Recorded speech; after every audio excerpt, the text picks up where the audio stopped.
Hey guys, Matt Elsasser here. We are on the banks of the Columbia River in my hometown of Hood River. We're at the hatchery, one of the world's best spots for downwinding in my opinion, and we're here to do some downwind foiling.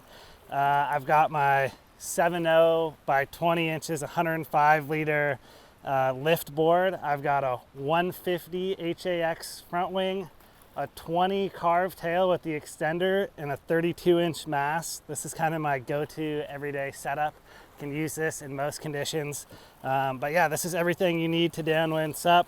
Board, leash, foil, and a paddle.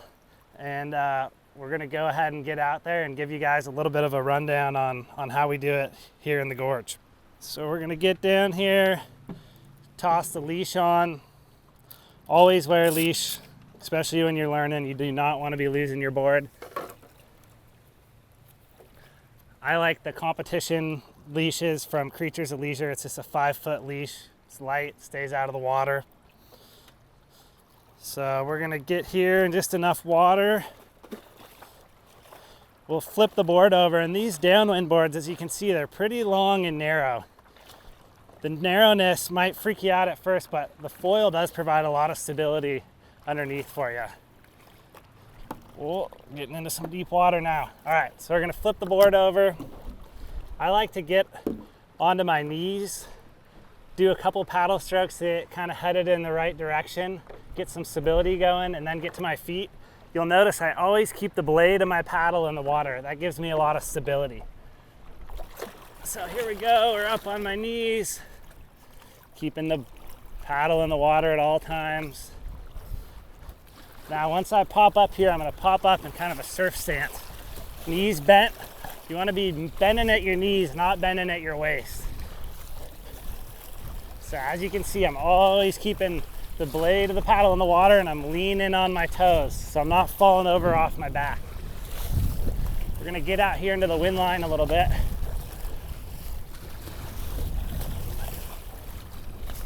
Now, oftentimes it's easier just to paddle out on your stomach and then get to your feet when you're out in the bumps. But for the sake of this video, we're keeping the mic dry, so I'm staying on my feet. We're gonna work our way out here into the wind line. You can see we're just starting to get into some decent bumps. I like to look for kind of the back of a bump. So I'll look for a nice line of bumps, maybe 3 in a row, little swells. I'll paddle a little bit for the first one just to get my speed going in the right direction. And then once I start falling off the back of that one, going down the back side of it is when I really start to pedal hard. I think I'm gonna hop on the back of this one, get a little speed up.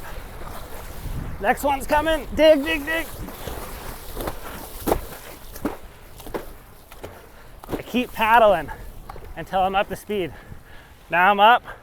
Instead of pumping straight downwind, I like to go to the side a little bit, pump out, see what the bumps are looking like, and link into one. So now we're up and cruising. Turn back a little bit here. Oh yeah, got some action. Do a little turn.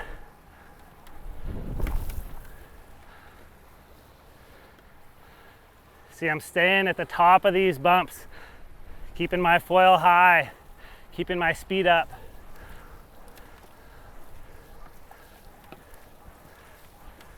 Here's a nice one. We're gonna do some turns now. This is why I like downwind supping over winging right now, the freedom.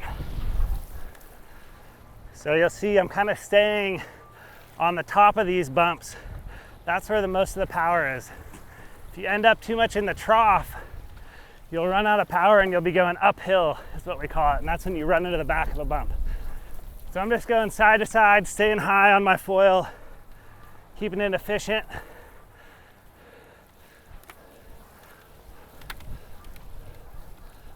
Here we go. Starting to get into some decent bumps. We do a little turn here.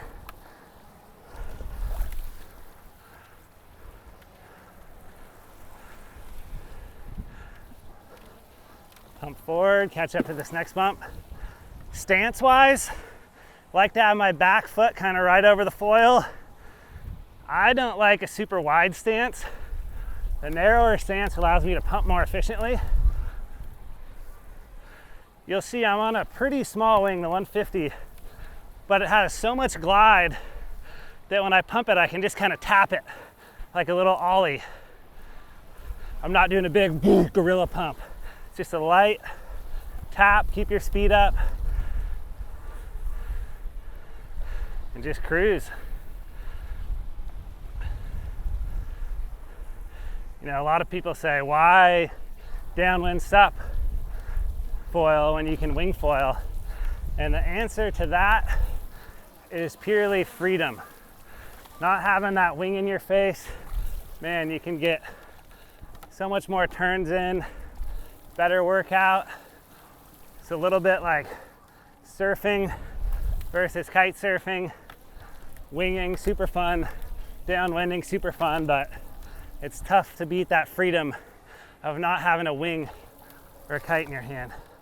Here's a nice little roller. How about some tips out? Just a little one for the boys.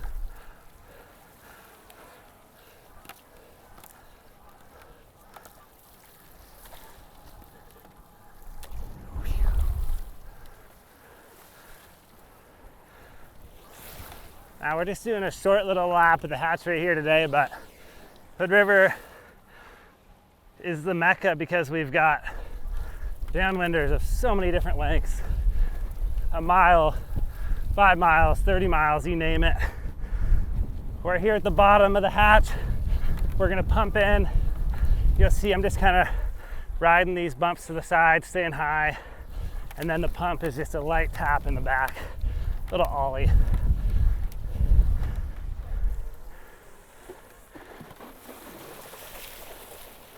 And there you have it. Now you just have to go get a downwind board and start practicing.